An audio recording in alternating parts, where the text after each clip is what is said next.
10 बेटियां और फिर 11वीं संतान एक बेटा। पूरा गांव जश्न में है, घर में पटाखे फूट रहे हैं, खुशियां मनाई जा रही हैं। लेकिन सवाल यह है कि क्या ये खुशी सिर्फ एक बच्चे के जन्म की है या फिर बेटे के जन्म की। हरियाणा के फतेहाबाद से सामने आई यह कहानी एक ऐसे परिवार की है जहां 19 साल के इंतजार के बाद 10 बेटियों के बाद बेटे का जन्म हुआ। पिता कहते हैं कि उन्होंने अपनी मां का सपना पूरा किया, पोते को गोद में खिलाने का। परिवार खुश है, गांव खुश है और बेटियां भी भाई के आने की खुशी में नजर आ रही।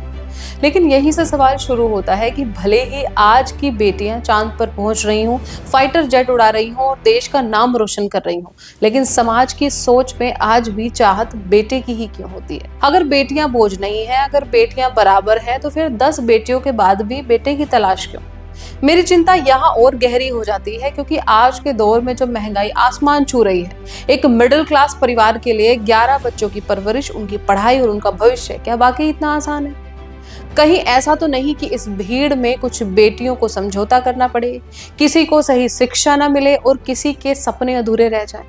क्योंकि सच्चाई यही है कि सिर्फ एक बेटे की चाह में इतने बड़े परिवार का बोझ उठाना न सिर्फ आर्थिक चुनौती है बल्कि एक बड़ी सामाजिक जिम्मेदारी भी है। हम यह सवाल नहीं उठा रहे हैं कि बेटे का जन्म गलत है, हम सवाल उठा रहे हैं उस सोच पर जो बेटे को आज भी पूर्ति मानती है और बेटियों को इंतजार। हरियाणा वृतांत पूछता है कि क्या खुशियां तभी पूरी होती हैं जब बेटा पैदा हो? क्या बेटियों की उपलब्धियां भी कभी सपना पूरा कहलाएंगी? और क्या समाज आज भी वहीं खड़ा है जहां लड़का जरूरत माना जाता है और लड़की समझौता? फैसला आपका है, क्योंकि यह खबर सिर्फ एक परिवार की नहीं बल्कि हमारे पूरे समाज की सोच का आईना है। आप क्या सोचते हैं, कमेंट में लिखिएगा। इसी के साथ हरियाणा और हरियाणा से जुड़ी खास खबरों के लिए देखते रहिए हरियाणा वृतांत। नमस्कार।